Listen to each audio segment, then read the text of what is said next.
Hello, everyone. So today we've got a bit of a special game that I'm playing. So it is called Homecoming, and I've kindly received the arc from this from Possible World Games.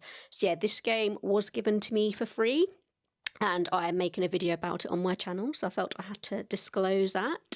So yeah, I mean, as it's an arc, could one argue this is a world premiere of this game being played? Who knows? But I'll chuck the link to the Kickstarter in my description. Also, another thing to note, because it's an arc, I am basically working from a copy document, or I suppose a wireframe. So it will look a lot nicer when it's done. It won't look like this. This is pretty much the basic text document. I will put some artwork up on here that will give you an idea of what the spreads will look like, the front cover, and the cards. Because what makes this game quite cool is that you can use tarot cards, first of all, which is what I'm going to use today. But there's also a deck of cards that comes with the game, and that's basically how you play it. You draw cards.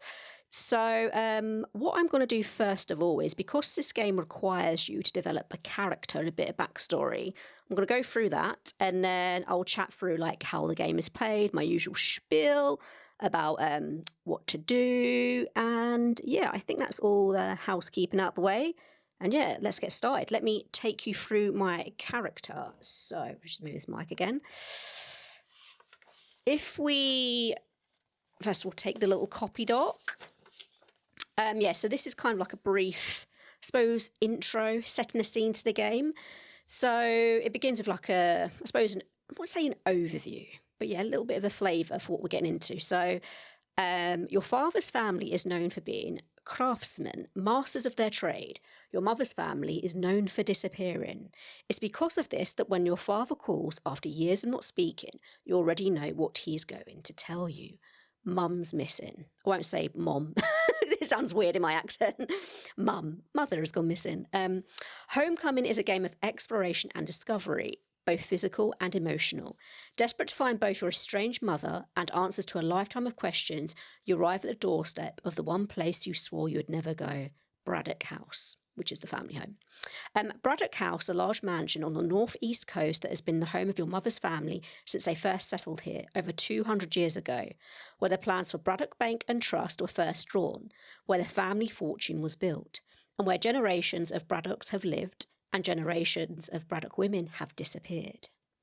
Though you have never been here before, you have heard stories from your mother your whole life, tales of twisting staircases that change direction halfway, doors without rooms behind them, and always to nowhere. That place could put the Winchester mansion to shame, she would brag. Now, as you stand at its door, you can't help but hope she was exaggerating.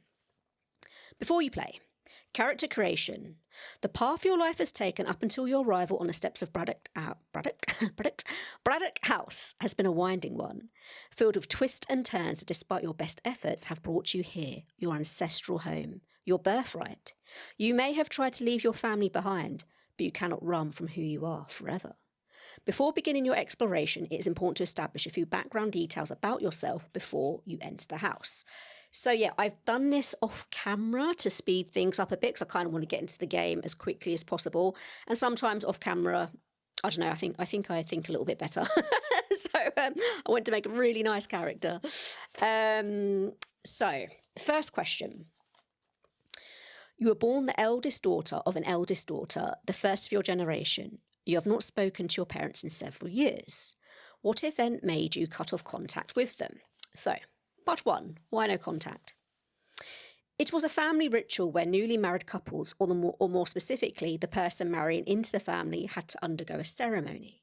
I was very young when it happened, and I can't remember much of it, but all I know is that I never saw either of my cousins again. Apparently these initiations only happened when an outsider was brought into the family fold. My family did other weird stuff too. They worshipped a strange god religious entity. There were statues all over the house. I won't say the name. So points for anyone who can work out what film that is inspired by. I'll give you a couple of seconds. It's Ready or Not. So that film is about a lady that marries into a family, and their sort of line of business is creating games. And I might be giving away the ending here, but I think it's pretty obvious from the beginning. And basically, yeah, the gist of it is that they've made a deal with another entity and they've got to fulfill something to maintain that wealth. And if they don't, well, something bad will happen. There's always a cost to these things, as we know. So next question. How long has it been since you spoke with your mother? It has been 5 years since I saw my mother. Question 3. Why did you take your father's call after years without contact with him? I don't know why I took my father's call. So I wanted to keep that open-ended because I think in her sort of state of mind, she kind of just doesn't know. In her mind, she's moved on. But at the same time, there's something that was calling her back to this house. And yeah, she doesn't know what it is. Obviously, her mum's missing and like she wants to find her. But there's more to it than that. Like I've written it in that she doesn't really like her parents. So on the one hand, you could say, well, why does she care? But on the other hand, family relationships are complex. And yeah, she wants to go home to see, to see what's what. So second bunch of questions. The Braddock name holds weight in this area and has for hundreds of years. What is your first name? My first name is Miranda. Do you still use a Braddock surname? Yes. And I've, explained why. So it's my name and part of my identity. I won't let them tarnish it for me. So yeah, she's very, I wouldn't say stubborn, but she knows who she is and she has a strong sense of self. And she's like, actually, no, it's just as my name as it is yours. It may be associated with all this weird stuff, but I've reclaimed it. It's mine. It belongs to me. How have you tried to distance yourself from your family? I've tried to distance myself from the family by moving away and cutting off all contact, though I have a strong feeling they've employed either extra security or a private investigator to keep tabs on me. I know too much and am a liability to them, which is fair enough. She comes from a very wealthy family. They have secrets to protect, as what is alluded to with these weird rituals they do and things like that. So question 3. For the past 5 generations, the eldest daughter of each generation of your mother's family has vanished without a trace. What have you been told about what happened to them? So before I begin, I kind of wanted to keep this, I wouldn't say open-ended, but I didn't want to be too specific. I sort of wanted to frame it as in she kind of doesn't know. She's just been told stuff and she doesn't know what to believe. So this is what I've written.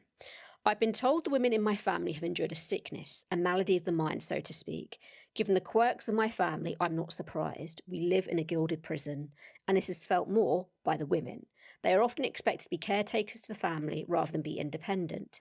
When I say caretakers, I mean they're obviously not, they've got servants and things like that, but they're meant to be around. They're meant to be, just taking up lady things. So think of, I don't know, 1800s England or wherever else. So yeah, they're not expected to be independent. Wouldn't that be enough to drive any person mad? Some ran away, others were sent away. So I was told. There were no servants who witnessed it though, or maybe they were sworn to secrecy.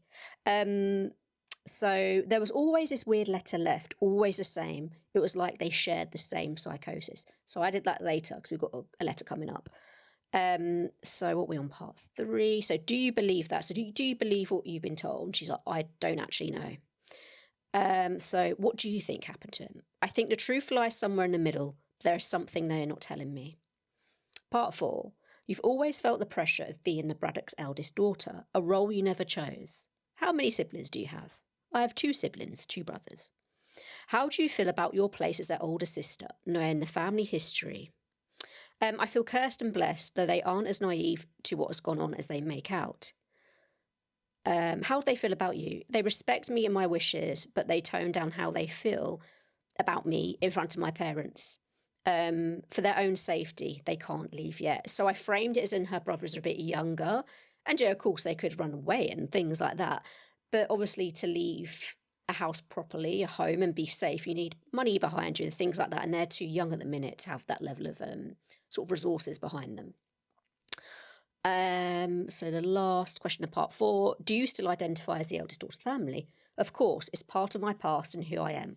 So again, she's kind of reclaiming it for herself. She's accepted, she's part of this family, even though she has distanced herself from it, and she's kind of obviously done the work to come to terms with, you know, the hold they had on her, and she can kind of claim that place in the family for herself. So part 5, you almost didn't come to this place. Why did you? Something compelled me. Call it morbid curiosity. I felt I hadn't come to terms with some aspects of my past, and to truly move on, I had to make peace with this house. What do you want from being here? I'm not sure, and that's genuine, and I purposely left that open because I want to keep that flexible in case, you know, I get some cool prompts in the game and I'm like, oh, I wish I'd gone down this route, but I've already, you know, written this. So yeah, I want to make it easy for myself to change the direction of like the story I'm generating. Why are you risking to be here? Oh no, what are you risking to be here? I'm risking everything. My sanity. I could re-traumatize myself. So now we move on to the letter that I alluded to in the past. Literally like 2 minutes ago. Pinned to the front door is an envelope with the word bug written on it. Your mother's neat block writing. It has been a while since you thought of that nickname, and you find yourself smiling in spite of yourself as you pull the paper from the door. Oh, excuse me. I also may make a note of this because I didn't pay much attention to this in my notes, but I feel as though I need to honour this because it's kind of a breadcrumb. So I might refer to this back in the game when I'm answering prompts. Opening the envelope, you pull out a letter and unfold it. You don't need to read it to know exactly what it says. You've already read this letter. From great-great-great-grandmother Florence, from great-great-grandma Artemisia, from great-aunt Ophelia, from Granny Una, or Grammy rather, sorry. 4 generations of missing women, 1 letter. And now the same words are written in your mother's hand, with her name signed at the bottom. The same letter has been left by 4, now 5 generations of women in your family, before they disappeared, and with each letter received comes a hope that it is the last one. Using the form below, select one item from each list and place it in its notated field to put together your family letter. Once you've completed the letter, it's time to enter Braddock House. So yeah, if you could, I'll zoom in on this, but in this letter you have certain fields. There's 1 in square brackets, 2, 3, and 4, and a closing. So yeah, the greeting I've done overly formal, but upon looking at it, I kind of actually want no greeting. Yeah, it makes more sense what I've planned. We're going to change that to no greeting. No greeting. So, my time has come. What's that say? Oh, yeah, my time has come to continue the contract made, and so I can choose from ensure the future success of the Braddock name, make a repayment of our debt, keep our family safe, extend the covenant for another generation. So I don't want to give too much away. So I'm going to write it as, so no greeting, this is goodbye. My time has come to continue the contract made and ensure the future success of the Braddock name. So in field 2, I've chosen, do not look for me, for I cannot be found. Remember me for what I did for our family. And next, I think the text I keep is, I regret that I feel, and I chose so much trepidation, but this is what is required. Be well, thrive, goodbye. So I kind of didn't want it to be too loving or endearing, because we have some prompts here, I love you, and do this out of that love. Like for me, I want this family to be quite sinister, let's say. They are all about keeping up appearances and maintaining the legacy rather than the well-being of the family. You know, it's almost like they could swap out their kids for anyone. It's like, yeah, it doesn't matter. You know, there'll always be someone else to continue, you know, our generational wealth or, you know, our business ideas.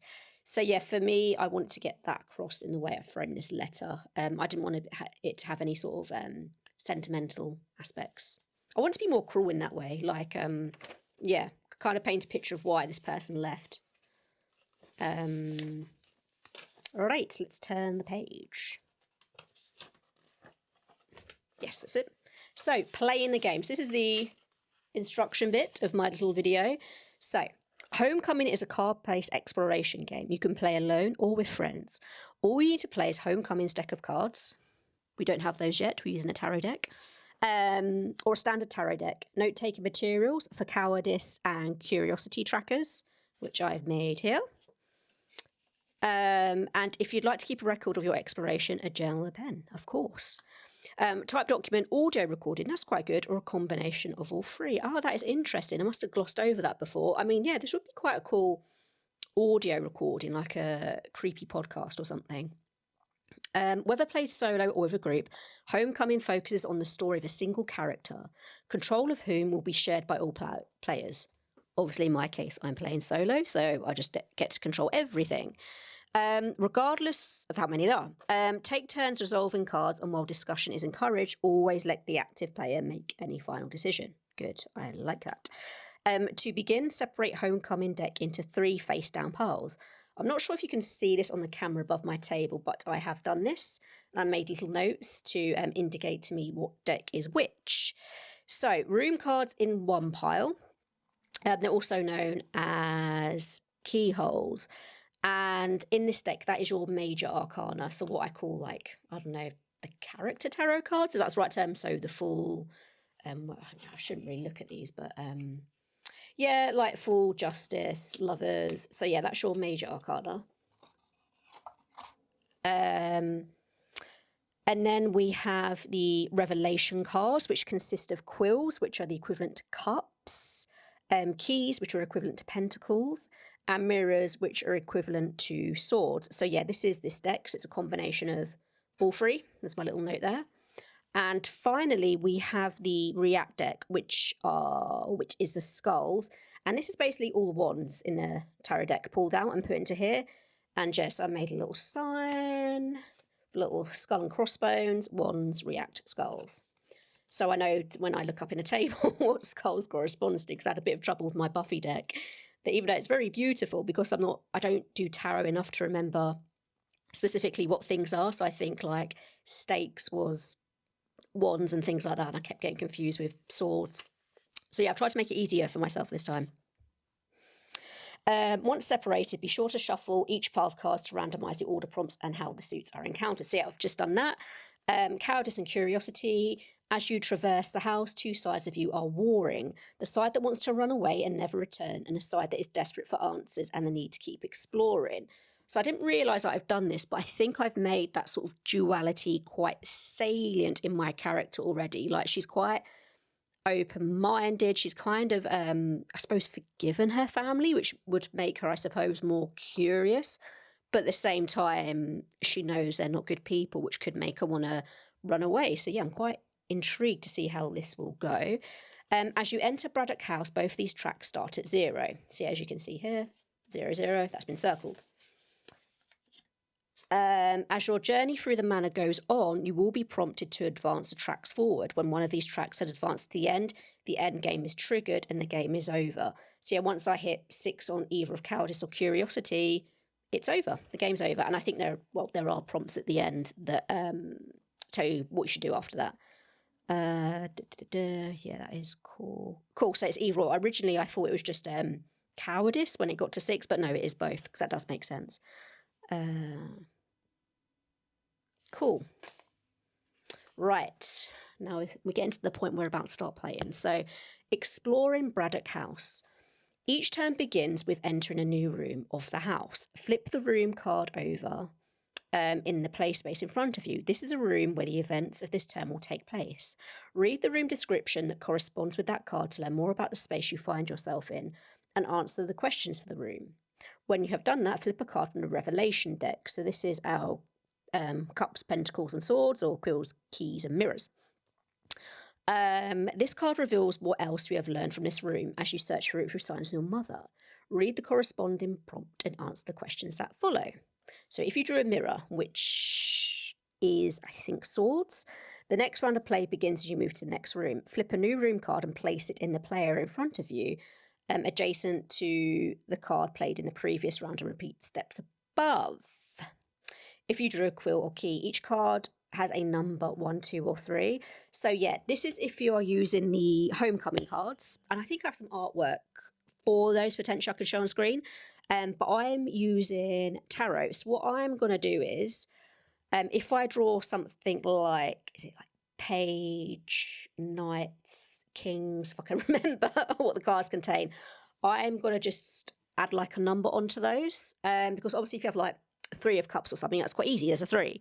But yeah, if I pull a card which doesn't have that, yeah, I'm going to do sort of my own numbering system. That will be clear once you see the table.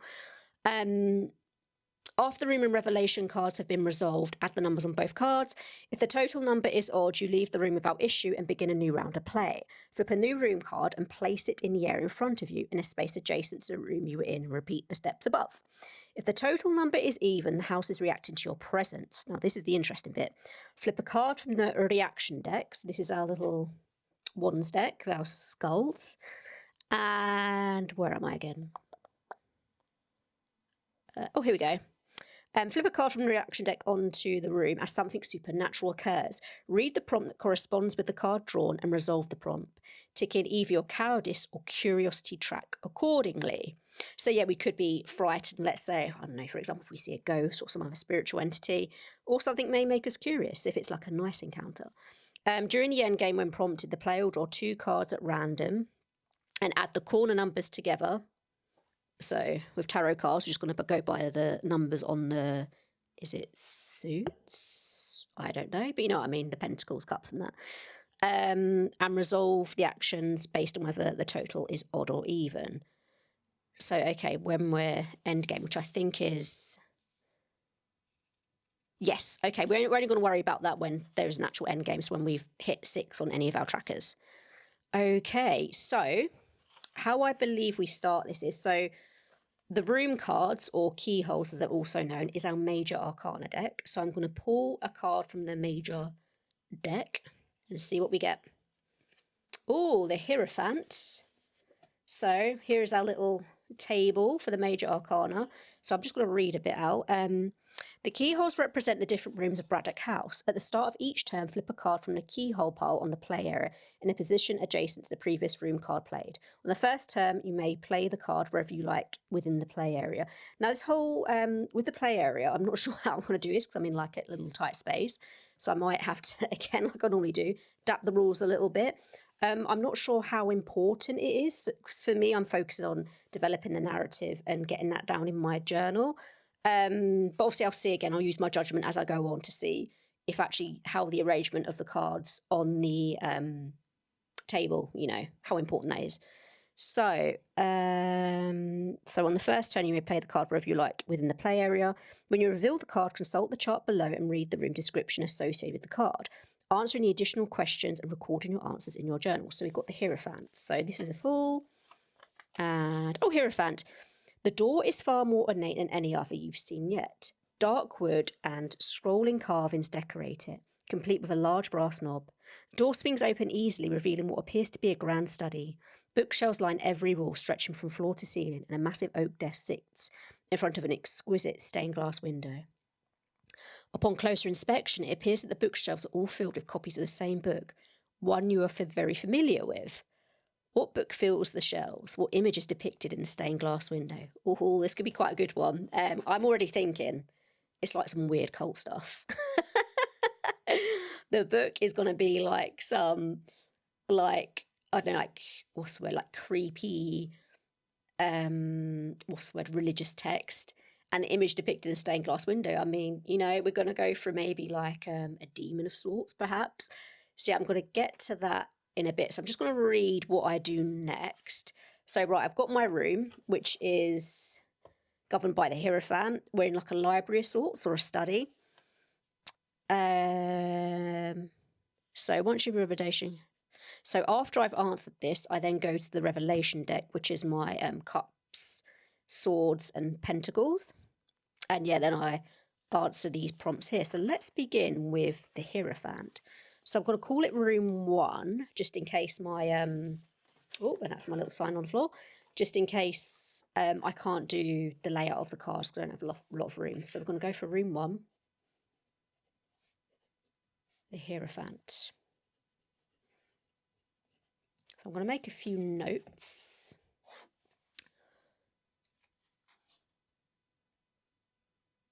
So it's a grand study with floor to ceiling bookcases. I mean, to be fair, it sounds like a lovely room. very antique, old money. Yeah, there's a lot of history in this room. Okay, what books fill this shelves? Right, I think I'm ready to answer this now. The books that fill these shelves are spiritual texts, if one can call them that.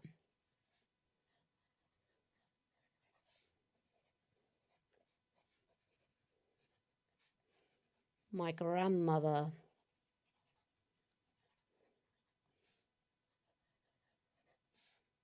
said they contain ancient magic and evil magic.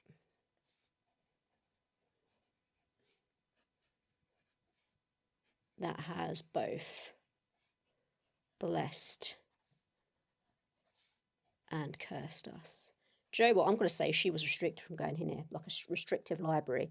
So I was never allowed in this room as a child.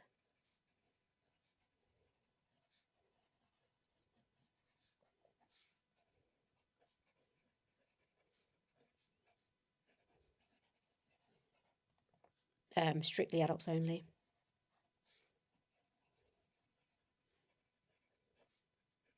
Even our, I suppose, what's a nicer word, help.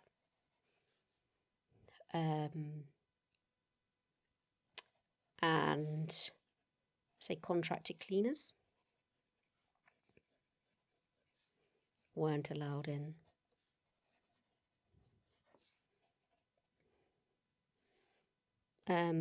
Because it's the first time of her being in the room, I mean, she could have like peeked through the keyhole a few times, but she was like, and let's just say this room is quite high up. So I've seen the stained glass. No, actually, no, she hasn't. I'm going to say it's a separate internal room where this stained glass window is. Kind of reminds me of, so in a lot of old English homes, I mean, very wealthy English homes, more estates, they used to have like priest rooms hidden behind like bookcases or hidden behind like molding in the wall. So when we were changing over from Catholicism to Protestantism, obviously Catholicism was banned, punishable by death. People used to hide priests, their own personal priests, in these rooms so they weren't detected. So I'm thinking this stained glass window is connected to another room. Maybe that's not necessarily a priest's room, but like, you know, maybe another more private room you go to if you want to take one of these books away and start doing some magical stuff. Junk say it looks like there is an altar in there. A shadow or outline of an altar. The figure or image in the stained glass window is of a gargoyle or gargoyle-like creature.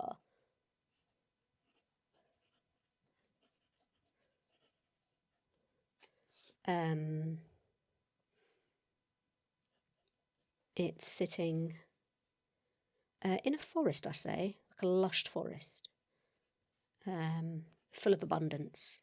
Hint, hint. Because it grants you wealth. What does that represent? It represents money. Okay, cool. So it's this weird, creepy, like, maybe like evil magic text, borderline cult literature. Yeah, that she can't sort of, you know, she was never allowed to go near it as a child. It's too dangerous. Only, you know, specific adults can enter that room. Perhaps maybe her mother and father. Yeah, maybe her mother and father only had access. And, you know, her grandmother. You know, even sort of, I won't say lesser family members, that sounds horrible, but let's just say she had aunts, uncles, and cousins. They weren't allowed in there. It was kind of like the head of the family. You know what I mean? The usual stuff they have in films and books with hierarchies and families. So yeah, that's kind of cool. So we've got an explanation of our library. So next is I need to flip a card from a revelation deck. So I've lost my little sign, but luckily I remember what's what. So let's get a card. Oh, the Three of Swords. So that's mirrors. So they're moments of pause. So the mirrors or swords, if we're using tarot cards. So the mirrors represent moments of pause to reflect on your experiences. Let's just say, okay, so this is room 1. I'm going to list the revelation card I pull. So revelation equals mirror, or in my case, because I'm using tarot, swords. So yeah, it's a time for reflection, which is actually quite good because I think I got a bit of that. As I was explaining in the room, I was just doing it naturally. Right, so we now need to write something for the Three of Swords. So we know that she's in a library with these like cultist books lining the bookcases. And so we need to, so that's a 3. So you are taking a moment to pause and reflect on what you have discovered during your exploration of the house. Think about what you've seen and learned since the last time you paused for reflection and answer the question below. What answers are you still searching for? What would it mean to find them? Okay, so I think, yeah, just generically answers about her past.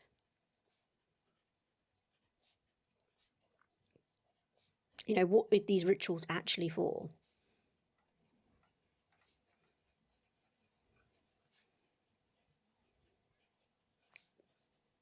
And why are they worth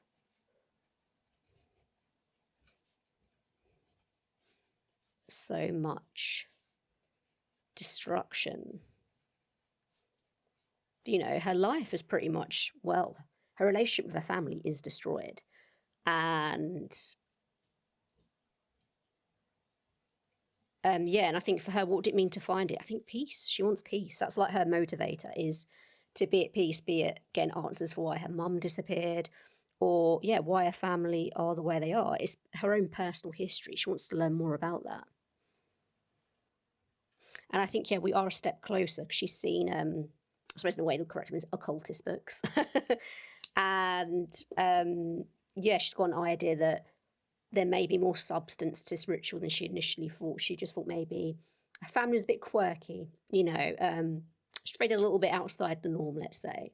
And but now she's thinking, oh, there could be something in this. You know, it appears to be a summoning room, let's say. And yeah, and when she looks at the books, even though they all look the same, they are expanded volumes of one book. So there's like hundreds and hundreds of volumes. And yeah, we don't know what this means or how sinister this is, although it's probably pretty sinister already. Right, let's put that there. So if you drew a mirror, the next round of play begins as you move into the next room in the house. Oh, interesting. Okay. Flip a new room card and place it above the area in front of you adjacent to the card played in the previous round. So what do I do with the mirror card? The next round of play begins, you move to the next room in the house. Flip a new room card and place it in the area in front of you adjacent to the card played in the previous round. Okay, right, do you know what I'm going to do? Just so I can keep everything together in case I'm doing this wrong, I'm going to put this mirror card underneath this. So if I ever have to refer to them, I know what they were associated with, even though I've written it down here. So, but we're going to move this down. Actually, I quite like how I get now why the cards, it's almost like you're going up a level in the house, I suppose. Okay, right, so we're going to have to draw a new house, yeah, because next round of play begins. So new room. Oh, we have the Emperor. Yeah, I'm going to totally run out of space here. What I might do, I'm going to put them on my little board in front of me. So we have room 2, the Emperor.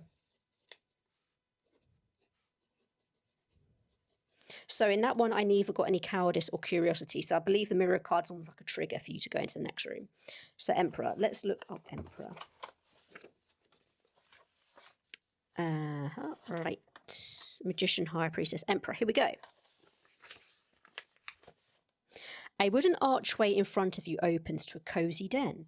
A large stone fireplace with a massive portrait hanging over it stands as a focal point in the room, with a worn leather chair standing in front of it. A fire crackles in the hearth. I think that's how you pronounce it. Shedding light around the otherwise dark room, flickering over the spines of books on bookshelves and reflecting the glass eyes of trophy heads that line the walls. Who is in the portrait over the fireplace? What about this room feels out of place? Okay, so we're going to like a snug room. So maybe almost like a little smoking room. So super cozy. So imagine like, let's just set this in winter, dark nights are drawing in. We've got a fireplace that's crackling, heating up the room. Worn leather chairs. It's well used. It's been inhabited, quite often. Fire crackles, shedding light. Okay, so the light is dancing around the room. There's lots of shadows everywhere. Who is the portrait of that hangs above the fireplace? The portrait is of the creepy little gargoyle. And it's standing behind a figure, an old man. His portrait is old.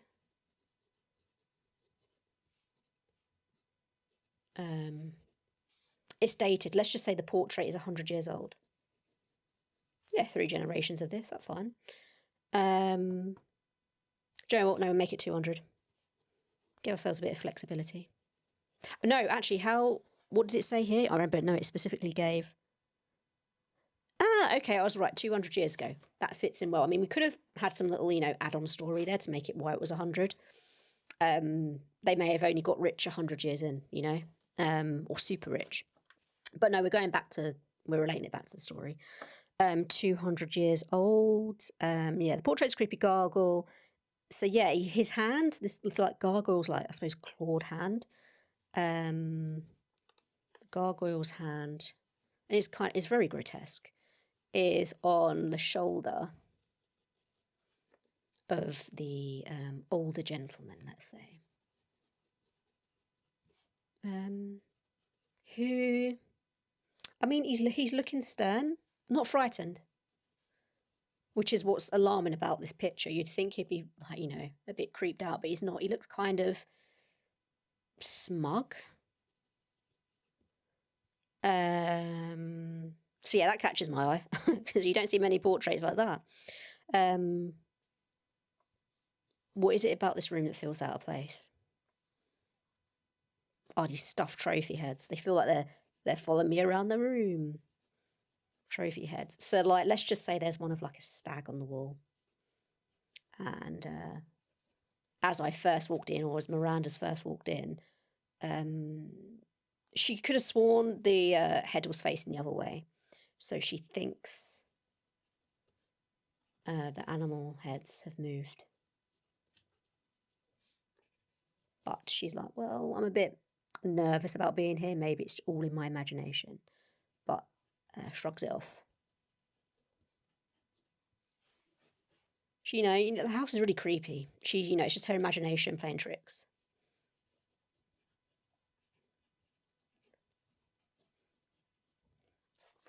Okay, right. So I believe we now draw a card from the Revelation deck. So let's see what we get. Queen of Cups. Now this is interesting because you kind of see maybe how my numbering comes into play here. So just in case I have to add anything up, potentially, I've kind of given the tarot cards that aren't necessarily numbers. So ace is at top, so I've called it 1. So the Ace of Cups is 1. 2 of Cups is 2. But as I've gone on, I've also given numbers to, say, the Page of Cups, Queen of Cups, Knight of Cups.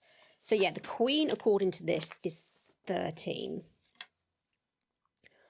So I'm going to line room 2, draw a box around it. So we've got so our Revelation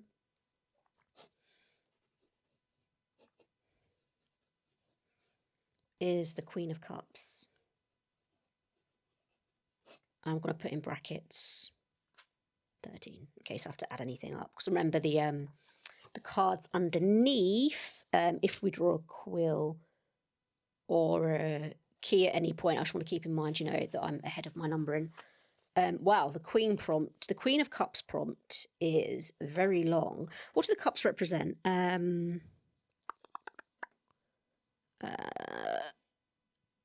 So it's a quill. Ah, pieces of family history being learned. So that fits them well with the little portrait we've just seen above the fireplace. Okay, cool. So this prompt's going to be a theme around family history. So, Queen of Cups. The journal you hold is small. Let me just check, actually, because I always make mistakes in games. It is definitely Cups that I'm on.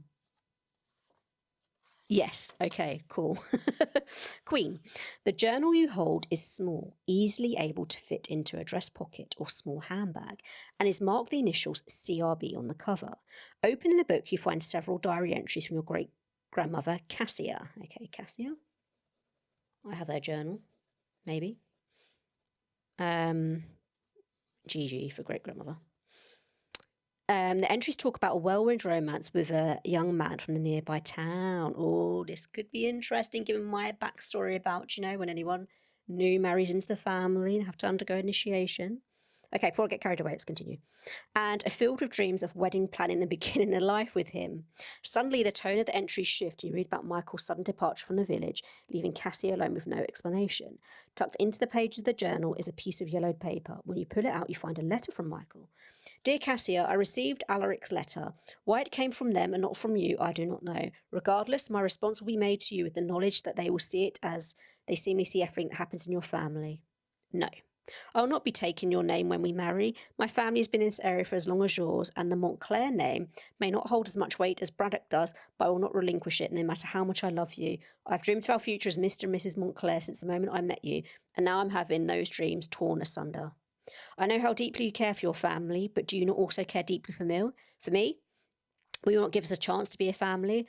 Please let Alaric know that despite their best intentions, I will not be accepting any further communication on the matter, unless it comes directly from you. Until then, I remain yours, Michael. What reason have you heard why those married into the family take the Braddock name? Where have you heard Alaric mentioned before?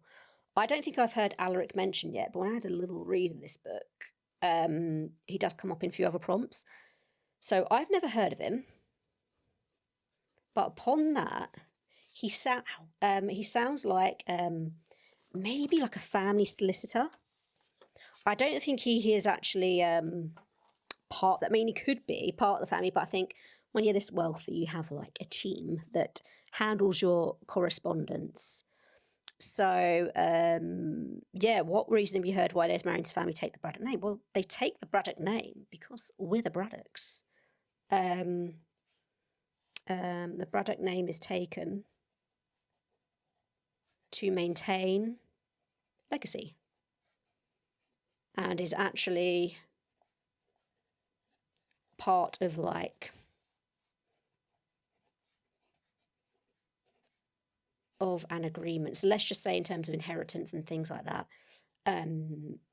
one has to, as part of the terms of the deal, has to take the Braddock name regardless of, you know, what gender one is in a traditional sense. Obviously, the lady takes the man's name. But in this, they're like, nope, even the guy has to take the Braddock's name. If you're married into the Braddock family, you're taking the Braddock name.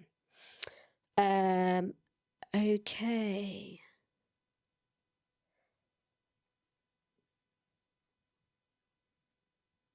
Okay, so Cassia, I mean, the prompt doesn't suggest she's heartbroken, but I can extrapolate on that. I mean, I think this is deliberately left open so you can basically conjure your own sort of emotional response to her. She could be absolutely livid he's left her. You know, she may be like, how could he? You know, I am Cassia of the Braddock family. You know, why would he? How dare he? Or she could be heartbroken. You know, maybe she's a bit like our protagonist Miranda, that she kind of hates being in this family and the level of control they have over her life. And, you know, this is her one chance to maybe, I wouldn't say strike out on her own, but make a decision for herself. And that's been cruelly taken away from her. So, so I pretty much answered the first one because, yeah, it's part of the agreement and no marriage can take place.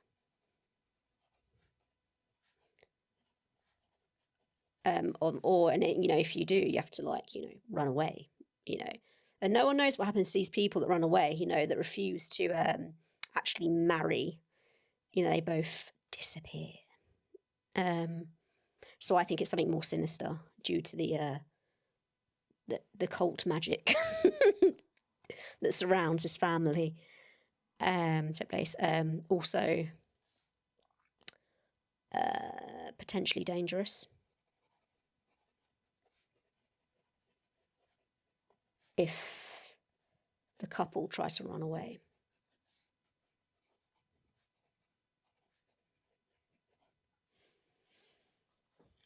I've never heard his name before. I can only guess family solicitor from a long time ago. But is he still alive now? Okay, cool. Well, I'll make a note of that because I've seen him come before. So Alaric, the minute we think is a family solicitor. Okay, so far we've been into the creepy library. We found a bunch of like creepy magical books. We've seen potentially like a demon summoning room with an altar. We've made our way through that. We're now in a like snug room. There's a fireplace that's on, which is a little bit disconcerting because it implies maybe someone left that room quite recently. There's a creepy portrait above the fireplace of like a demon with his hand on the shoulder of an old man who is looking quite smug. And yeah, we found a journal that is from Miranda's, I think, great-grandmother, who talks about a lost love. And we get an insight into, you know, what it means to be part of the Braddock family and marry into it. And his name has come up, Alaric, who has kind of negotiated the terms of this marriage and pretty much, what's the word? Destroyed it. Yes, so that's good. Kind of, yeah, I would not like to be part of the Braddock family. So let's go back to where we are now. So we haven't had any cowardice or curiosity points yet. So let's go back to this page. So we're going to draw again. So I'm going to put this, so because I haven't got room, again, I'm just going to put this kind of in front of the Hierophant. So we kind of know, you know, that it's the one after. So yeah, we are...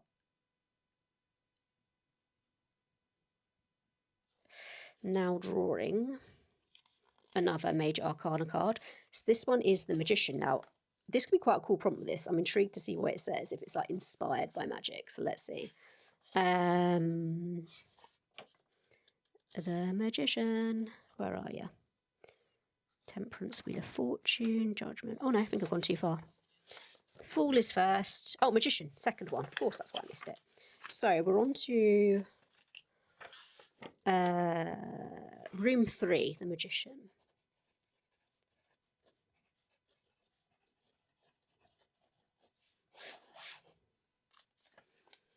The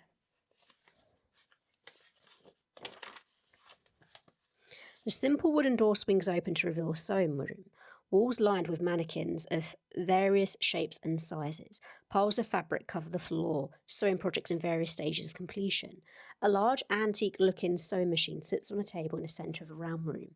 A bolt of fabric half fed through it, a project abandoned mid-stitch, almost compelling you to take a seat at the table to sew. What about the fabric on the machine looks familiar to you? What is the only completed project to be found in the room? Ooh, this is interesting. So we've got room 3, the Magician.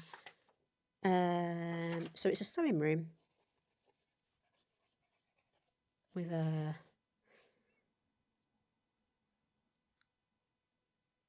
so yeah, almost like a can we name drop here? Singer. Sewing machine. Solid metal. Bit rusty. So in contrast to the other room that had the fireplace crackling, this is very much abandoned. There, you know, there's dust, there's cobwebs in the corner. The fabric has faded a bit. The fabrics around the room, the mannequins, they all look a little bit worse for wear, uncared for. So yeah, but the fabric in the sewing machine has a gold appearance to it. I think I'm channeling a bit of Rumpelstiltskin here. Gold appearance. very shiny, but again, it's got a coating of dust in it. So she goes up to it and blows the dust off. And yeah, it's sparkly. She has seen this. It reminds her of the robes her family wore during this initiation ceremony, she remembers.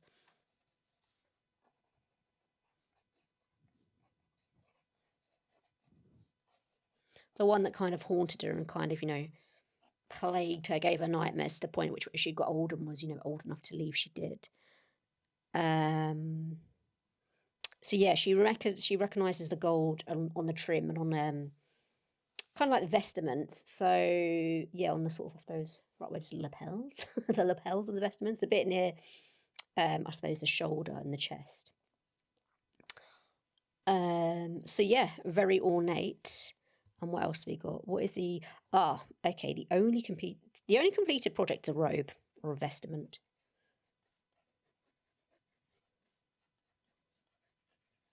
Is it right? Again, looks worse to wear.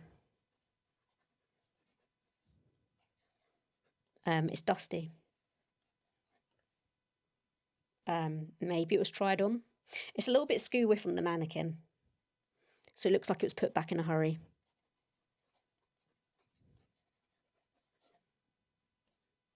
So it's not sitting on the mannequin, right?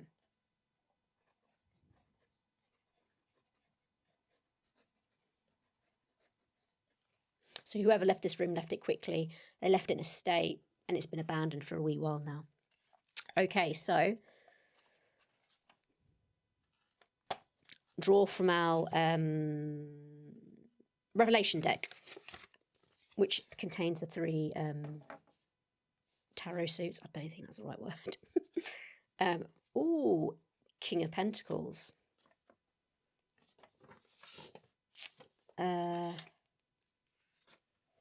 So that was cups. So cups and sword. Okay, so we're on Pentacles now. Yeah, King of Pentacles. Okay, that's excellent. Sorry, I thought I kept drawing the same tarot suits. But yeah, we're on Pentacles. That's good. We've got Pentacles, which is keys. So let's look up keys. So cups, Pentacles. Oh, my little tabs are falling off. Pentacles, Monarchs of Fire. So family secrets. And we've got the King. So actually, I'll just read this out. So when you reveal a key, you have found a message from your mother revealing a family secret to you. These messages take several forms, all left for you before her disappearance. It's up to you to choose whether or not you believe them. Read the message to uncover the family secrets that have been kept for generations. For every secret uncovered, answer the following questions. Do you believe this to be true? What makes you so sure? Do you wish you hadn't learned this? But I'm just checking if there is no quill or key. So far we've done cups, which is quill. So that's good. I didn't have to do anything there. Just check out, mess this up. So that was a mirror. Mirror. Quill or key? Queen of Cups. Cups is a cool. Oh, hang on. Before I move on, I think I've got to do something. Okay. So I drew a quill. So I'm not yet. So we'll just forget I've drawn those now. I'm going to go back a step. We'll park the magician. We'll carry on with the previous room.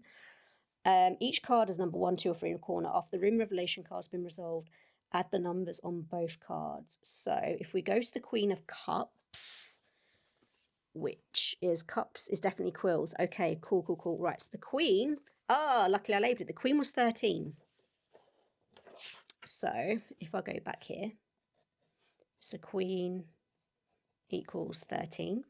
So this is where it gets a little bit tricky if you're not using the cards. But in this case, I'm just going to go with 13. I'm not going to add anything together. I'm just going to go with what the tarot suit says. So it's 13. If the total number is 0 DD, you leave the room without an issue. They begin a new round of play. Flip a new... Oh, odd. 0 DD. What am I bloody doing? You leave the room without issue and begin a new round of play. Flip a new room card. Okay, so this is good, right? So because 13 is odd, we flip a new room card. Thank goodness. So we didn't have to backtrack that much. So yeah, flip a new room card.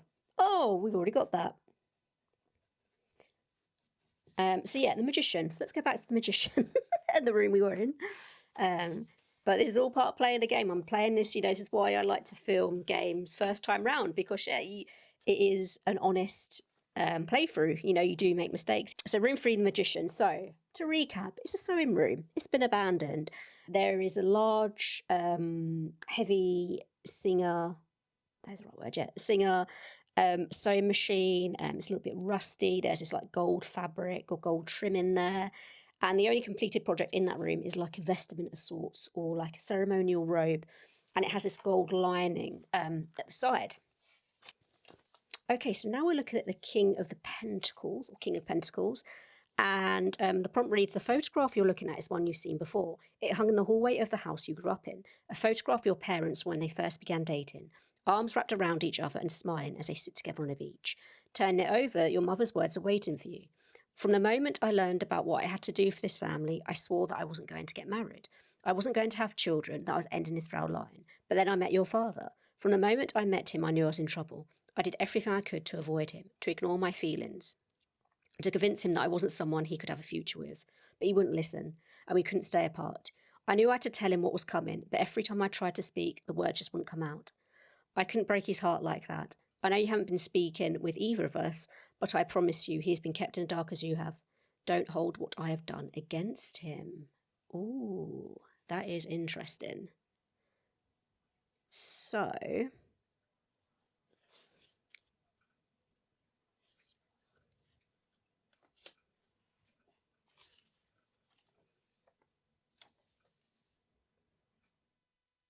here are the questions. Right, I was about to say, I'm waiting for a question there. When you reveal a key, you found a message from your mother revealing a family secret to you. Okay, so it's a photograph. These messages take several forms, all left for you before her disappearance. It's up to you to choose whether or not to believe them. Read the message to uncover the family secrets that have been kept for generations. For every secret uncovered, answer the following questions. Do you believe this to be true? What makes you so sure? Do you wish you hadn't learned this? Ooh. Do I believe this to be true?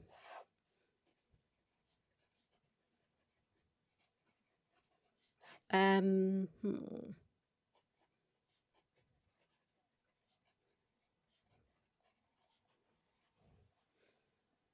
you know what? I'm not sure.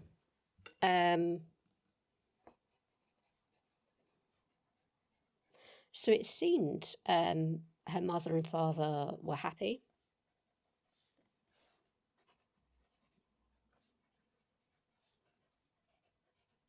But given, the library and things like that, her father was allowed in there. So she's like, to say that he didn't know that much, she doesn't believe that bit. So he definitely knew, in her opinion, what was going on.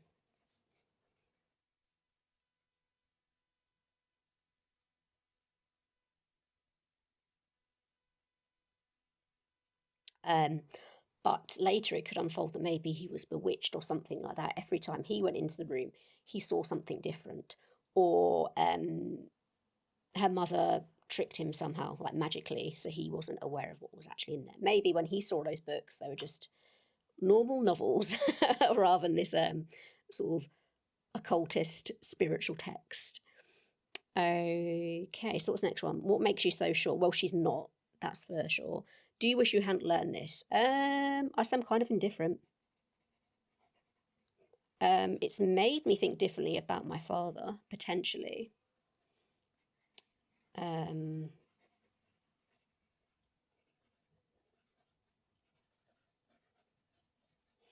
generally, no, it doesn't change how I feel about them. So therefore, I do not wish I hadn't learned this.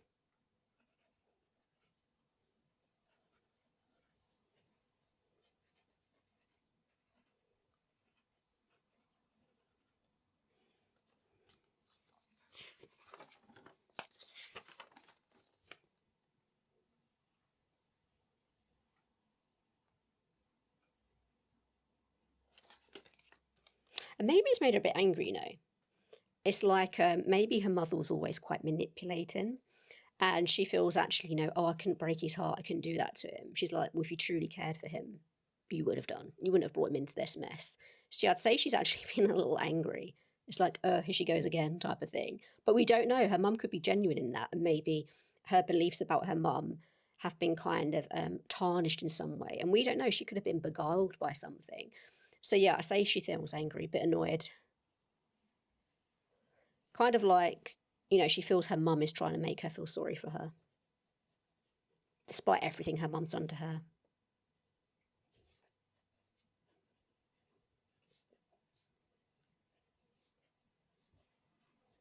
So at the minute, I think emotions are clouding her judgment.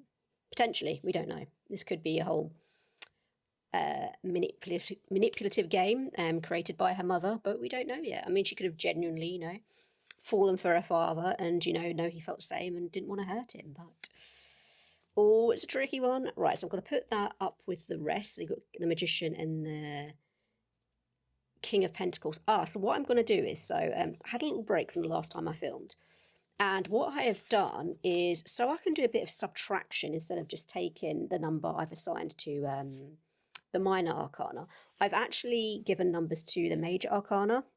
So the Fool is 1, the Magician is 2, High Priestess is 3, and so on. Because this way I can do the subtraction the prompts call for. So if we take, so I'm not sure if it has to be done in any particular order. So quill or a key. So I drew a key, so it's pentacles.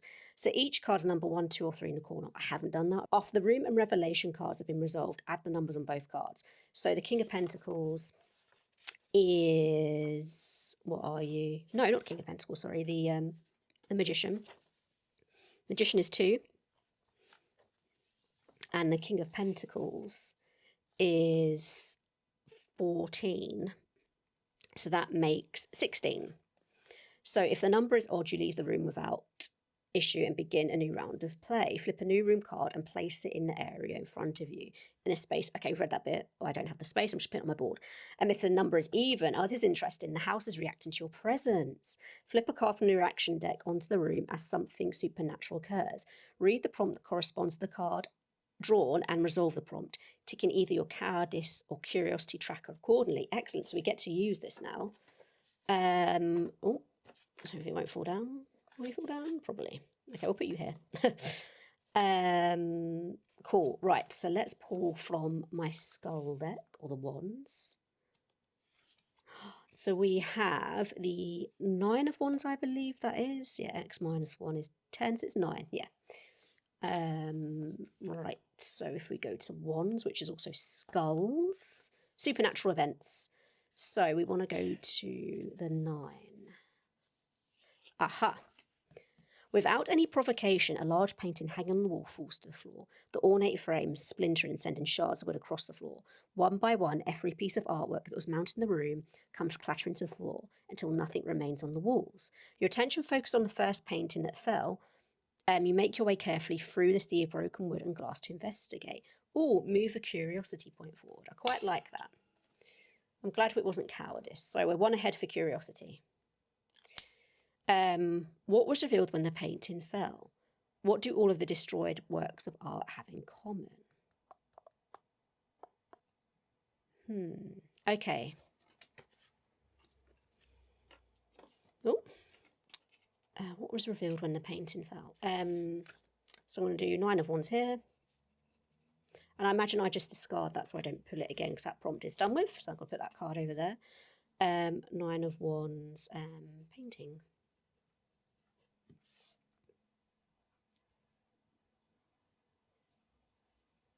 Or painting, sorry, every piece of art. So the first painting, I'll say there's a key. There is a key in the first painting. And there appears to be a bloodstain on it.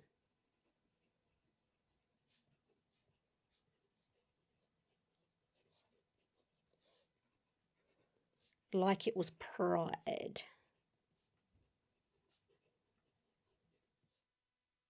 from a dying person's hands or hand. So yeah, I'm going to say the key was in the painting as it fell. It sort of, the frame came off, and the backing that was covering the canvas, let's say, or wood panel, revealed there was a key hidden behind it. What do all of the destroyed works of art have in common? They're all people from her family, but from years ago.